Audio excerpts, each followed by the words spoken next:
Hello everybody, welcome back to the workshop. So in this video today, we are going to take a look at and do a little update video on how well the hard facing has held up on the Harbor Freight Anvil that I did a little while back. If you haven't seen that video, I'll link it up here somewhere in the cards and you can go check it out so you know what we're doing. So without further ado, let me go ahead and flip you around and we'll show you the results. Okay, so here you have it. This is how this anvil has held up over time. As you can see, that surface is about nearly as good as the day I made it, which I'm super excited about there. It has started some like little small fine cracking that you can see there. Now, again, like I said in that video, I wasn't putting it together. I was just kind of hacking this thing together. This wasn't made to last a super long time.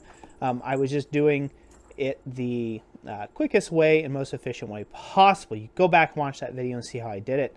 But as you can see, this is held up nicely. Now, you might be saying to yourself, well, of course it held up because you're not using it. So what do I use this for? Well, Jessica used this for her, she uses this for her jewelry making, which is all right here. She does a lot of enameling and jewelry work.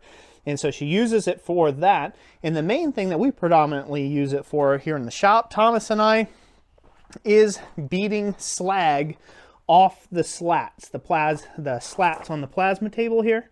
These will get crusted up with a big boatload of slag and dross, and then we have to beat that off. And that is a very, very abrasive process.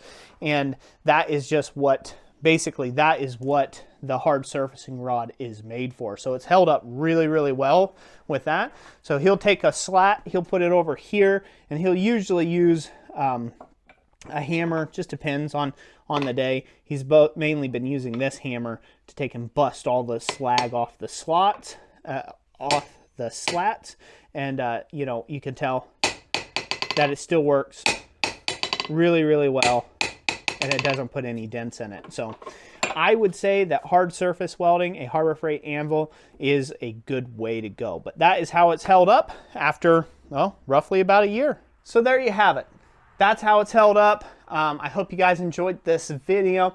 If you have questions, comments, you can drop them down in the comment section down below and just tell me what you think. Again, I'm surprised at how well the hard facing rod works out and with just the standard mild steel base or filler that I put in there as well.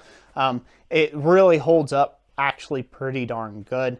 Again, as I said in the video, it's not the most economical option. You're taking a fairly cheap anvil and you're adding a bit of cost to it, to where you could probably have just went out and bought one of those little Achaio anvils online for roughly the same cost. So I don't think by the time you count the man hours into it and the cost of the hard facing rod, because you have to buy an entire box whether you're going to use it or not, I don't think it is as worth your time in that regard to take and do the hard facing.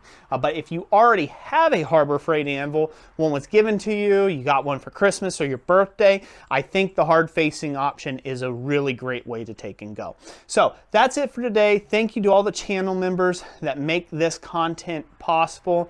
God bless each and every last one of you who's watching this video all the way to the end. We really super appreciate that support. And as always, we'll catch you on the next one.